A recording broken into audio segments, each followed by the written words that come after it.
Después de haber asesinado a mi madre en circunstancias singularmente atroces, fui arrestado y tuve que hacer frente a un juicio que duraría 7 años. El juez del Tribunal de Absolución, al encomendar al jurado su tarea, señaló que mi crimen era uno de los más espantosos que le había tocado resolver en su vida. En ese momento, mi abogado se levantó y dijo: «Con la venia de su señoría, los crímenes son horribles o agradables solo cuando se los compara. Si usted conociera los detalles del anterior asesinato que mi cliente cometió, el de su tío, apreciaría en su último delito una cierta compasión paciente y consideración filial hacia los sentimientos de la víctima. De la espantosa crueldad que acompaña al primer crimen no podía deducirse, si se quería ser consecuente, más que un veredicto de culpabilidad. Si su señoría fuera tan amable de escuchar, a título de ilustración y asesoramiento, el relato de los hechos, mi desdichado cliente accedería a exponerlos bajo juramento a pesar del gran dolor que le causa». El fiscal intervino. «Protesto, su señoría. Tal declaración sería considerada como prueba testimonial y éstas ya han sido cerradas. El relato del acusado debía haber sido expuesto hace 3 años, en la primavera de 1881. «De acuerdo con el procedimiento», dijo el juez, «tiene usted toda la razón. Y en un tribunal de impugnaciones y detalles técnicos, el fallo sería a su favor, pero no en uno de absolución. Por tanto, no se acepta la protesta». «Entonces disiento», replicó el fiscal. «No puede», continuó el juez. «Debe tener en cuenta que para disentir primero ha de conseguir que este caso sea transferido al Tribunal de Disensiones, presentando una moción formal debidamente acompañada de declaraciones juradas. Oficial, tome juramento al acusado». Una vez cumplida esta formalidad habitual, hice mi declaración, tras lo cual el juez se sintió tan impresionado al ver la trivialidad del delito que se me imputaba que solicitó al jurado mi absolución. Después abandoné la sala con mi reputación limpia de toda mancha. Nací en 1856 en Kalamaki, Michigan. Mis padres, a uno de los cuales aún conservo, gracias a Dios, eran personas honradas y cumplidoras. En 1867 nos trasladamos a California y nos establecimos cerca de Nigger Head, donde mi padre abrió un albergue para caminantes con el que prosperó más de lo que codiciosamente esperaba. Aunque era un hombre reservado y taciturno, su austeridad se ha relajado un poco con el paso de los años. Creo que es únicamente el recuerdo del triste acontecimiento por el que se me juzga el que le impide manifestar auténtica alegría. 4 años después de abrir aquel negocio, apareció un predicador ambulante que, al no tener mejor forma de pagar su alojamiento nocturno, nos obsequió con un sermón de gran categoría. Inmediatamente mi padre envió a buscar a su hermano, el honorable William Ridley de Stockton, a quien cedió el albergue sin cobrarle nada por el traspaso ni por los útiles que en él había, esto es, un Winchester, una escopeta de 2 cañones recortados y un conjunto de máscaras hechas con sacos de harina. Entonces nos mudamos a Ghost Rock y abrimos un salón de baile. Se llamaba El Organillo, Reposo de los Santos. El espectáculo comenzaba cada noche con una oración, y fue allí donde mi Santa Madre se ganó, por su gracia en el baile, el sobrenombre de la Morsa Saltarina. En el otoño de 1875 tomé la diligencia en Ghost Rock para ir a Coyote. Iba con otros 4 pasajeros. 3 millas más allá de Nigger Head, unos individuos, a los que identifiqué como el tío William y sus 2 hijos, nos asaltaron y al no encontrar nada en la saca del correo decidieron registrarnos. Mi actuación fue de lo más honrosa. Me puse en fila con los demás, levanté las manos y me dejé robar $40 y un reloj de oro. Nadie pudo sospechar, por mi comportamiento, que conocía a los caballeros que organizaban el espectáculo. Al cabo de unos días fui a Nigger Head a reclamar la devolución de lo robado. Mi tío y sus hijos me juraron que no sabían nada del asunto y aparentaron creer que habíamos sido mi padre y yo los que habíamos cometido el asalto. El tío William llegó a amenazarme con la apertura de otro salón de baile en Ghost Rock como venganza.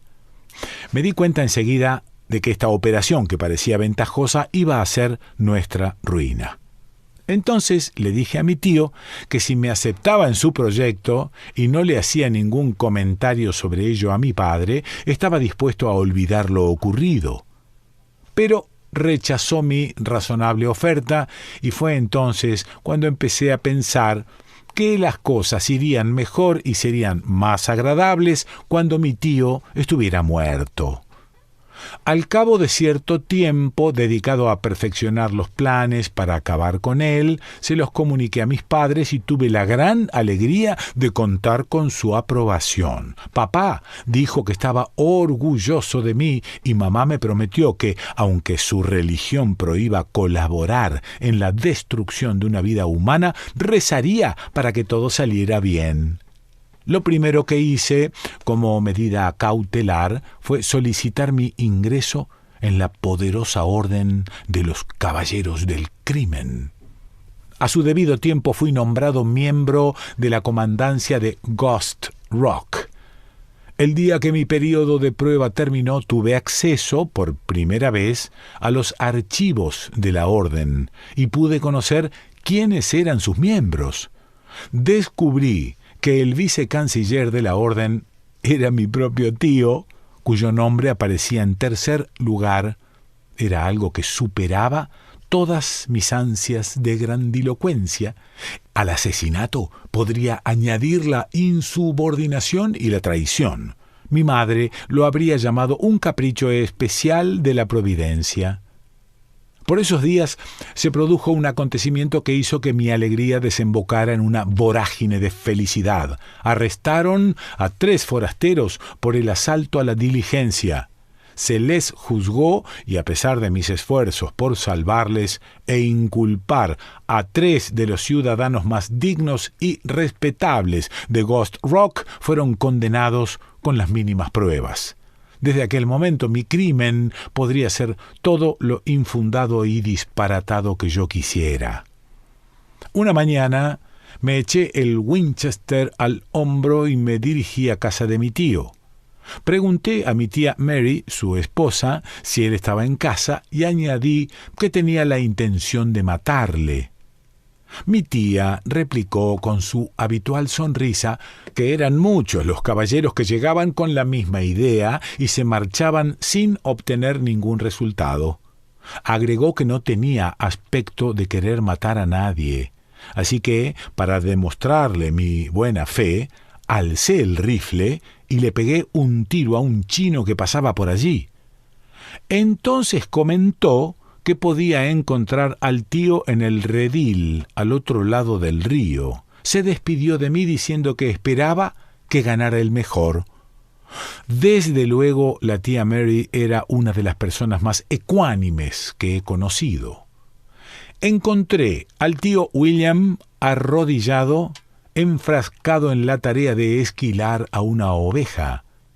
Estaba desarmado y no tuve el valor de dispararle. Me acerqué, le saludé amablemente y le sacudí un fuerte culatazo en la cabeza. Como suelo golpear bastante bien, le dejé tirado sobre un costado. Después se dio la vuelta, desentumeció los dedos y se encrespó. Antes de que recuperara la posesión de sus miembros, agarré el cuchillo que había estado utilizando y le corté los tendones. Como usted sabrá, cuando se rompe el tendón de Aquiles, el paciente ya no puede usar la pierna. Es como si no la tuviera. Bien, pues le corté los dos. En cuanto se percató de la situación, dijo: «Samuel, me tienes en tus manos y puedes permitirte ser generoso. Solo quiero pedirte una cosa. Llévame a casa y acaba conmigo en el seno familiar». Le contesté que su petición me parecía razonable y que estaba dispuesto a hacer lo que me pedía si me dejaba meterle en un costal de trigo y todo sería más fácil. Una vez que hubo aceptado, me fui al granero por el saco. Pero no era fácil meterle adentro, pues mi tío era grueso y bastante alto.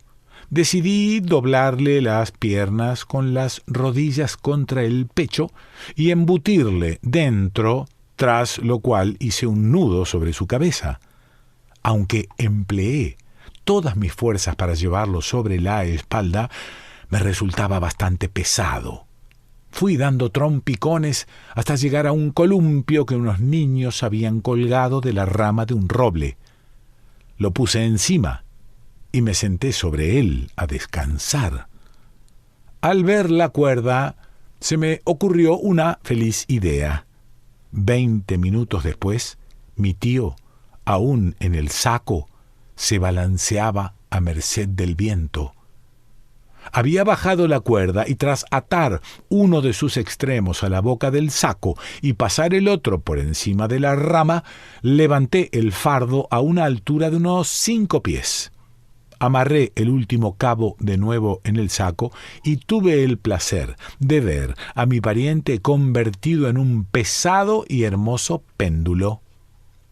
Mi tío tenía un carnero que era famoso en la región por sus dotes para la lucha. El animal estaba en un constante estado de indignación crónica. Algún profundo desengaño durante sus primeros años de vida había amargado su carácter y le había llevado a declarar la guerra a todo ser viviente. Decir que siempre estaba dándose topetazos contra cualquier objeto no sería más que dar una ligera idea de la naturaleza y alcance de su actividad bélica. Peleaba, como lo hacen los ángeles, contra los demonios. A media altura surcaba el aire como un pájaro, describiendo una parábola tras la que descendía sobre su víctima, justo sobre el ángulo exacto de incidencia en el que mejor aprovechaba su fuerza y velocidad. Se le había visto destrozar a un toro de 4 años con un simple impacto sobre su frente rugosa. No se conocía una sola pared de piedra que aguantara su embestida, ni había árboles suficientemente duros para soportarla. Esa bestia irascible y despiadada estaba echada a la sombra de un árbol cercano, ansiosa de conquista y gloria. Y precisamente se me ocurrió colgar a su dueño, tal y como he descrito, con la idea de citarla más adelante en el campo del honor. Una vez terminados los preparativos, transmití al péndulo un suave balanceo y tras buscar protección en una roca cercana, solté un largo y agudo grito cuya débil nota final fue ahogada por un chillido que, procedente del saco, recordaba al de un gato furioso. Inmediatamente, aquel formidable morueco se puso en pie y comprendió la situación bélica de un solo vistazo. Tras un breve instante, se acercó, piafando, hasta unas 50 yardas del bamboleante adversario, quien, con su avance y retroceso, parecía invitar al combate. Vi que el animal de repente doblaba la testuz como si le pesara la enorme cornamenta. Desde aquel lugar, como una ondulante franja blanca apenas perceptible, se arrancó en dirección horizontal hasta llegar a poco menos de 4 yardas del punto sobre el que se encontraba el enemigo. Entonces, asestó una fuerte cornada hacia arriba, y antes de que pudiera percibir con claridad el lugar en el que había comenzado el movimiento, oí un golpe terrible, seguido de un profundo alarido. Mi pobre tío salió disparado hacia adelante y la cuerda se elevó por encima de la rama a la que estaba sujeta. Al caer, se tensó de golpe y el vuelo se detuvo. Entonces comenzó a balancearse de nuevo lentamente hacia el otro extremo del arco descrito. El carnero había caído de bruces y apenas se distinguía más que una amalgama de lana, cuernos y patas, pero se recobró, y una vez esquivada la caída de su antagonista, se retiró sacudiendo la cabeza y dando patadas contra el suelo. Retrocedió más o menos hasta el mismo punto desde el que había lanzado el primer ataque y se detuvo, como si estuviera rezando para conseguir la victoria. Agachó la cabeza y salió de nuevo disparado. Su trayectoria formaba un ángulo recto con la anterior y su impaciencia era tan grande que golpeó al enemigo antes de que éste hubiera alcanzado el punto más bajo del arco. Esto hizo que el fardo empezara a dar vueltas y más vueltas. Los alaridos de mi tío, creciendo cuando se acercaba y disminuyendo al alejarse, hacían que la rapidez del giro fuera más perceptible con el oído que con la vista. Debido a la postura que tenía y a la distancia del suelo a la que estaba, recibía los golpes en las extremidades inferiores y en los riñones. Se moría lentamente de abajo arriba, como una planta que da con sus raíces en terreno ponzoñoso. Tras este segundo golpe, el animal no se retiró. La fiebre de la batalla hervía en su corazón y su cerebro estaba ebrio de sangre. Como un púgil que, llevado por la rabia, olvida lo mejor de su destreza y lucha cuerpo a cuerpo, intentaba alcanzar, con torpes saltos verticales, al fugaz enemigo que le pasaba por encima. Aunque a veces conseguía golpearle débilmente, casi siempre acababa en el suelo, pues su ardor iba mal encauzado. Cuando empezaba a agotarse, los círculos que el fardo describía se estrecharon y la velocidad de giro se redujo. Todo ello, unido al escaso trecho que había entre el saco y el suelo, hizo que su táctica produjera mejores resultados y se consiguiera una calidad de alarido superior. Yo disfrutaba con placer. De repente, como si hubieran tocado retirada, el carnero suspendió las hostilidades y se alejó resoplando. Arrancó unas cuantas briznas de hierba y las masticó lentamente. Parecía cansado del fragor de la batalla y decidido a cambiar la espada por el arado y a cultivar las artes de la paz. Desde el campo de la fama avanzó con paso firme hasta una distancia de 1/4 de milla. Entonces, de espaldas al enemigo, se detuvo y continuó rumiando, medio dormido. Sin embargo, aprecié que de vez en cuando volvía ligeramente la cabeza, como si su apatía fuera más fingida que real. Mientras tanto, los gritos del tío William y su movimiento habían disminuido. No se oían más que unos largos y débiles lamentos, junto a los que aparecía mi nombre pronunciado en un tono suplicante que resultaba de lo más agradable. Evidentemente mi tío no tenía la menor idea de lo que ocurría y estaba aterrorizado, ciertamente. Cuando la muerte se acerca rodeada de misterio, resulta terrible. Poco a poco, el balanceo fue reduciéndose hasta que se detuvo. Cuando me iba acercando al fardo para darle el golpe de gracia, sentí una sucesión de rápidos temblores que sacudían la tierra, algo así como un pequeño terremoto. Me volví hacia donde estaba el carnero y vi una nube de polvo que se aproximaba a una velocidad alarmante. Como a unas 30 yardas se plantó bruscamente y me pareció ver que un enorme pájaro blanco se elevaba por los aires. Su ascenso fue tan suave, sencillo, regular, que, admirado de su donaire, apenas pude captar su extraordinaria celeridad. Recuerdo que su movimiento era lento, intencionado. El morueco, pues no era otro que él, se elevaba con una fuerza distinta a la de su propio ímpetu y parecía ser sostenido en el aire con una ternura y cuidado infinitos. Su ascensión producía un gran placer, igual que antes había resultado aterrador verle aproximarse por tierra. El noble animal surcaba los cielos con la cabeza entre las rodillas y las pezuñas inclinadas hacia atrás, como si fuera una garza en vertiginoso ascenso. A los 40 o 50 pies alcanzó su cenit y se quedó inmóvil por un instante. Entonces sesgó el cuerpo hacia adelante y, sin variar la posición de sus miembros, salió disparado hacia abajo con una trayectoria cada vez más oblicua y una velocidad frenética.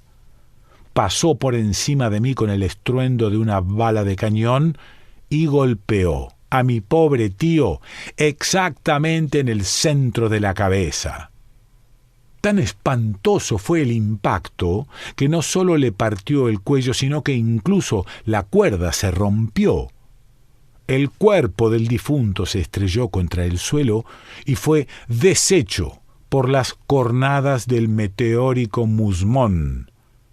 La sacudida detuvo todos los relojes entre Lone Hand y Deutsche Dan, y el profesor Davidson, que andaba por el lugar y era una autoridad en temas sísmicos, explicó que las vibraciones iban de norte a sudoeste. En resumen, creo que, en lo que a atrocidad artística se refiere, el asesinato del tío William ha sido superado en muy contadas ocasiones.